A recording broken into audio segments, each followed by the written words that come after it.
It's an interesting format. It's the first time in Australia that we brought boxing and kickboxing together on the same card. We've got Willie White, a local Newcastle boy here, doing a New South Wales bantamweight title fight. That's on the kickboxing card. We have 4 fights on the boxing, sorry. And on the kickboxing card we have Basil Gura from Newcastle fighting the Western Australian champion, and we've got Greg Cairns from Newcastle fighting for the Australian welterweight title against Zenon Gorowski from Melbourne. So there's some top national fights on the card tomorrow night. Bob, this is leading up to something else later on. Muhammad Ali may be coming to Australia. Yeah, I just returned from Canada in the United States, and I did a publicity benefit over there for Muhammad Ali on his world peace tour. He's going around the world at the moment trying to create peace everywhere. It's a bit of a change from his normal routine. Certainly. And it was very, very successful, and his management expressed interest in coming to Australia. So I'm bringing Muhammad Ali here in November for Melbourne and Sydney shows, and depending on the Newcastle crowd, if they come to our show on Saturday night and like what we're doing, we hope to bring Muhammad Ali here to Newcastle in November and do an outdoor show with him.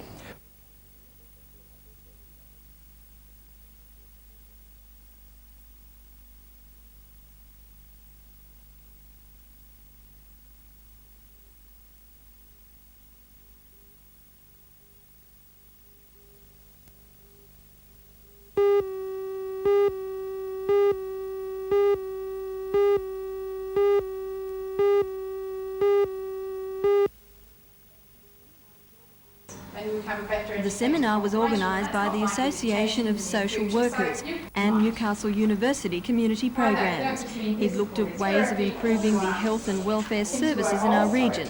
One of the principal speakers was Mr Adam Yamrazik, a senior research fellow with the University of New South Wales.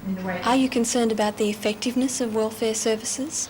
Oh, sure. I think it is one of the big issues at the moment is how should the welfare services respond.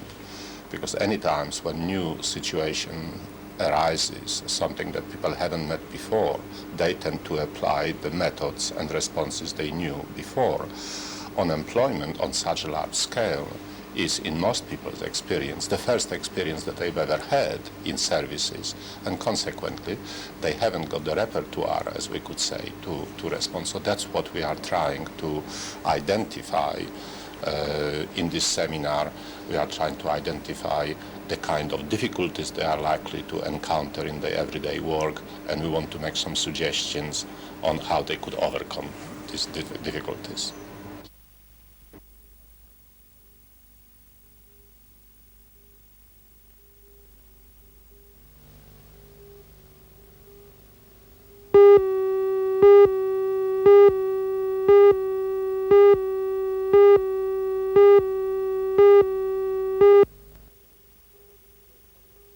It's an interesting format. It's the first time in Australia that we brought boxing and kickboxing together on the same card. We've got Willie White, a local Newcastle boy here, doing a New South Wales bantamweight title fight. That's on the kickboxing card. We have 4 fights on the boxing, sorry. And on the kickboxing card we have Basil Gura from Newcastle fighting the Western Australian champion, and we've got Greg Cairns from Newcastle fighting for the Australian welterweight title against Zenon Gorowski from Melbourne. So there's some top national fights on the card tomorrow night. Bob, this is leading up to something else later on. Muhammad Ali may be coming to Australia. Yeah, I just returned from Canada in the United States, and I did a publicity benefit over there for Muhammad Ali on his world peace tour. He's going around the world at the moment trying to create peace everywhere. It's a bit of a change from his normal routine. Certainly. And it was very, very successful, and his management expressed interest in coming to Australia. So I'm bringing Muhammad Ali here in November for Melbourne and Sydney shows, and depending on the Newcastle crowd, if they come to our show on Saturday night and like what we're doing, we hope to bring Muhammad Ali here to Newcastle in November and do an outdoor show with him. Bob, not only are you a promoter, but you do some other work. You have written a book, especially for the ladies, called Hands Off. Tell us a little bit about that. We've just released that Australia-wide. I did the Don Lane show just before I went to Canada, and I'm doing Mike Walsh next week in Sydney to try and get the message across to all the women in Australia just how good this book is. It's called Hands Off, which is designed to stop a sexual assault situation before it starts, by the women being aware of the different concepts. If I start on it, it would be another half an hour, but there's a lot of interesting concepts in the book that haven't been covered before, and I just hope the ladies of Newcastle have the insight to go and get my book so that we can cut down the sexual assault problem. And Bob, you do look after a lot of the top established rock stars also. That's how the book came about, from touring with people like Linda Ronstadt and Olivia Newton-John and Anna and Frida from ABBA. I toured with them when they came to Australia.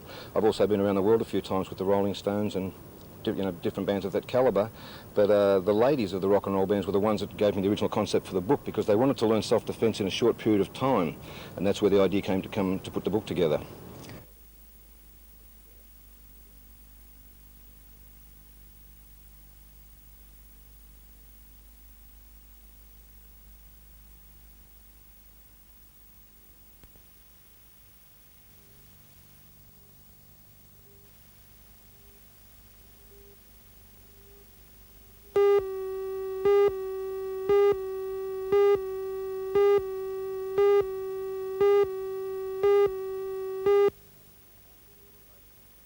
The new arrangement requires tax deductions to be made at the source in an effort to stamp out tax evasion through cash-in-hand payments.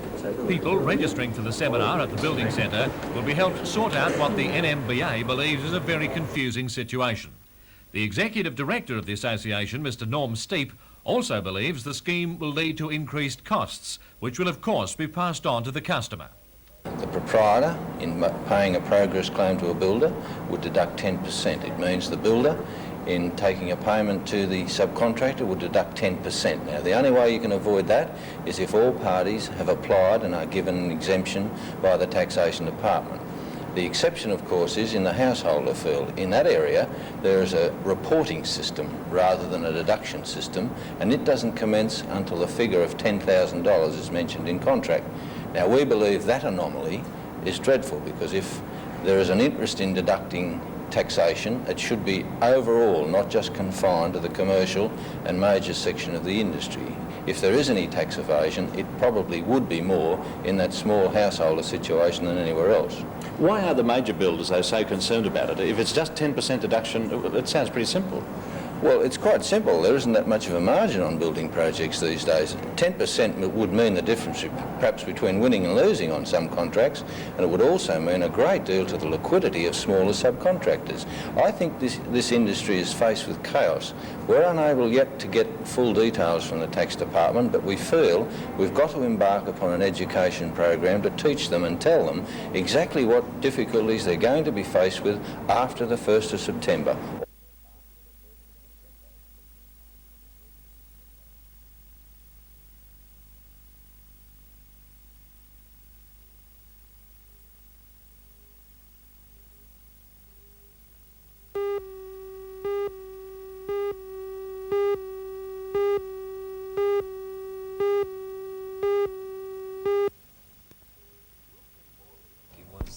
Wilton Morley, along with his fellow producer Peter Davis, is in Newcastle to prepare for the local 7-day season of Noises Off, commencing on the 20th of this month. Wilton, why has Noises Off been such a success? Well, it's been an extraordinary success around Australia. I mean, we've been quite amazed. It's run for 9 months. It's sold out almost everywhere it's been: Sydney, Melbourne, Rockhampton, Townsville. In fact, in those places up north, we broke our own box office record, because 2 years ago we had the Rocky Horror Show in those places, and it did bigger business than the Rocky Horror Show. So I'm hoping that when it comes to Newcastle, it'll do bigger business than the Rocky Horror Show did here. It's a wonderfully funny and clever look at the theatre. It's on one level a very hilarious farce about people in the theatre, and at the same time it's quite a serious look at actors in many ways. It's about a terrible tacky touring company in the southwest of England going around with one of those terrible Derek Nimmo, Patrick Cargill type farces, and what the audience sees is actually all the things that go wrong backstage. All the props that get left out, all the doors that don't open, all the actors arguing with each other, and has one of the cleverest second acts that I think I've ever seen in the theatre, which actually reduces people to tears.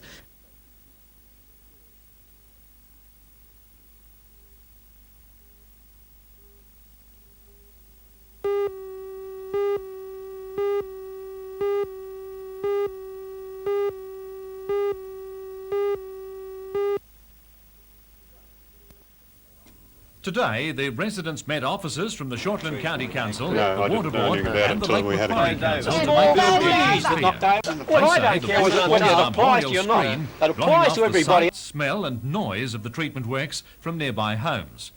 In reply, the Deputy Chief Engineer from the County Council explained that power lines and trees must be kept apart, but that only a 5-metre wide swathe was envisaged when the contractor had been approached. The engineer said it was unfortunate that a strip wider than this had been cleared. Residents say up to 24 metres width has been taken. From a resident. The County Council has assured the homeowners that no more trees will be removed bodily, but that the area still to be tidied will be done with lopping only.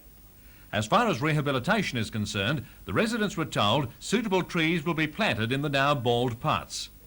Lake Macquarie Mayor Alderman Jeff Pasterfield also addressed the gathering, saying he'd like to see compulsory notification to the council of all major clearing operations.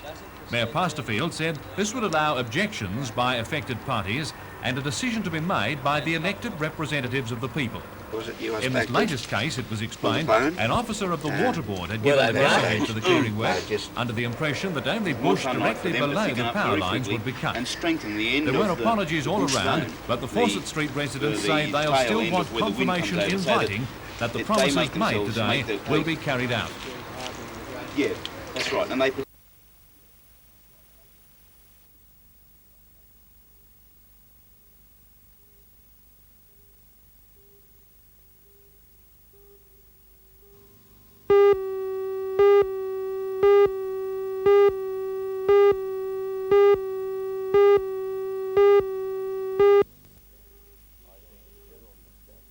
I think the general consensus was one of horrific shock at some of the information that was given to us by the taxman. I think those that were there, particularly subcontractors, builders and suppliers, are concerned at the effect this is going to have on their business, their cash liquidity, the fact that whether or not they'll be able to afford it, and also the differential between householder and commercial builder. We are in the process of sending a telex off to the Prime Minister, telling him that unanimously the 600 people there are condemning the implementation of it on the 1st of September because there's no forms or pamphlets or certificates available, and what it will do to the industry in its current state will be astronomical. It will be a disaster. We've had word from the Statistician's Office today of an increase in the cost of building materials. Will this new taxing system increase building costs in any way? I spoke to many subcontractors at the conclusion of each of the seminars, and I have been told without doubt that as far as a subcontractor is concerned, if he has deducted 10%, his cash flow will go down. He will therefore automatically consider increasing the cost of his services by 10%. It can do nothing but increase the cost of building.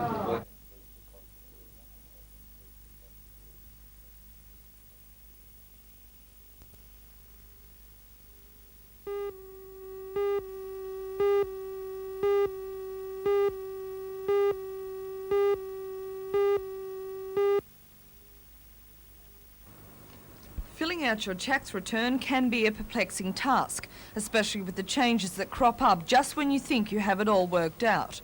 But don't despair, there is help at hand, as the Regional Manager of the Tax Office, Mr Greg Jesson, explains. Taxpayers should read the instructions that are provided carefully. This year, a lot of taxpayers will be entitled to refunds, and for that reason, the instructions that are provided are very detailed. If they have any problems after reading those instructions, they should then make inquiries.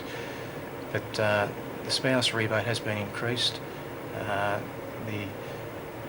basic claim is $833, and there's an additional $167 that can be claimed if they have a dependent who is maintained by them who has a separate income of less than $1,786.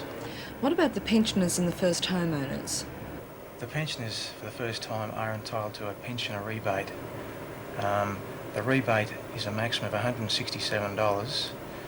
A pensioner can earn up to a total income of $5,007 before they're required to lodge a taxation return. For every dollar in excess of $5,007, the pensioner rebate is reduced by 12.5 cents in the dollar. Homeowners, for the first time, are entitled to a rebate on the interest payments they are making. There are two schemes in operation this year. The first scheme is for first home buyers who purchased a home after the 1st of July 1977. The second scheme applies to most home owners and applies to interest in excess of 10% paid on home loans. It's calculated on a reducing balance.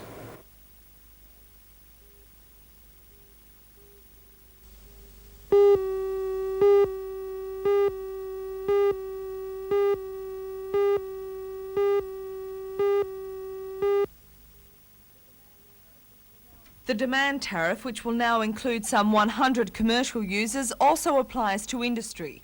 The changes will mean considerable savings for hospitals and the larger retail outlets in the area. But they couldn't have come at a worse time for the Shortland County Council, which had to cut its capital works budget this year by $7 million. So why has it agreed to the reductions? We are the only county council of the 4 major councils which do not provide a demand type tariff for its large commercial customers. But it could mean a big revenue loss. Well, the council anticipates the maximum worst situation would be somewhat in the order of $2 million a year in lost revenue, but the council considered this as worthwhile to bring itself into parity with the other councils and offer tariffs which are equitable to all its consumers. The other factor in relation to this year is that we are experiencing some growth and therefore anticipate it may not be as big a burden as you might imagine.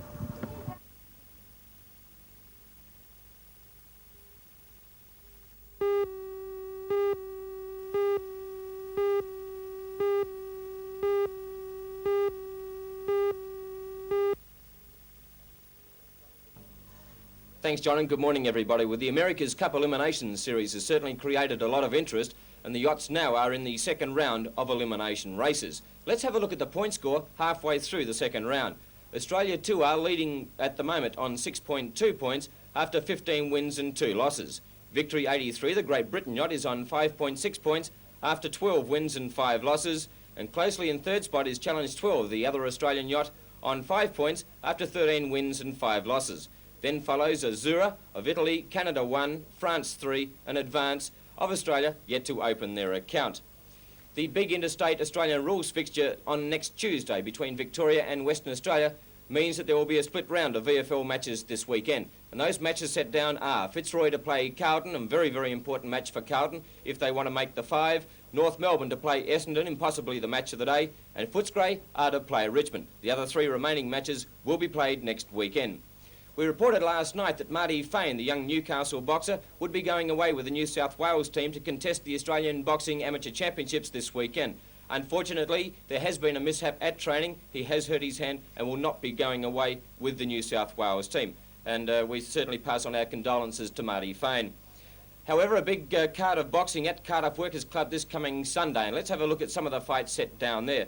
Over 10 rounds, Ian Dennis meets Jeff Ganofsky. And over 8 rounds, Roy Bidgkirk meets Arnold Murray, Punch Peavy meets Bob Daniak, and over 6 rounds, Steve Cox fights Ronald Dew.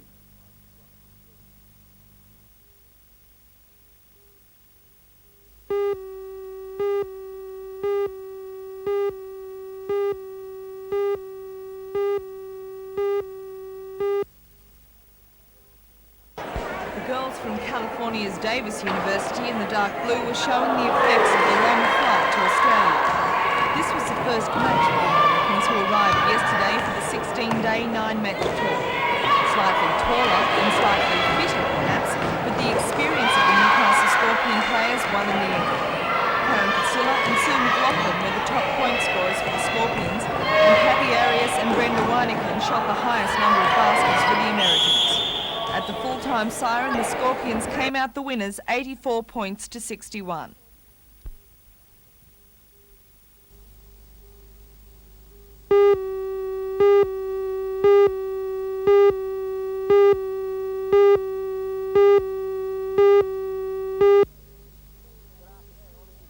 Good afternoon. Well, as you can see, the seas are absolutely enormous, and there's only one place to fish when the seas are like that, or like this I should say, and that's here at the Soldiers Bars at Nobby's. There's plenty of fish being caught. They'll probably be here right through the weekend. I'd suggest the making tide is the go, and you'd have to use cabbage weed. The green weed's just not good enough to stay on the hook in these very rough conditions. Apparently the fish come in here for shelter, and they'll be here, as I said, as long as the big seas last. You can forget fishing here in the quiet weather. Apart from that, there's been some beautiful catches of blackfish at Nelson Bay. The Fishermen's Co-op breakwater has produced some lovely fish in large quantities. 30s and 40s are not uncommon for a day's fishing. There's also been some good catches right up around the oyster leases in the bay itself. Blackfish seem to be the predominant fish at the moment. You've got to excuse me, it's a bit cold here and I'm a bit shaky, but let's have a look at some of these fish. Well, this is a top quality blackfish. Ludwig, Baris, whatever you want to call them. Look, good colouring. This fish will be a beautiful eater, and you can believe me, they fight really well, especially on light line that these guys are using. Well, that's about it for this afternoon, and this is about the only place you can fish. Good afternoon.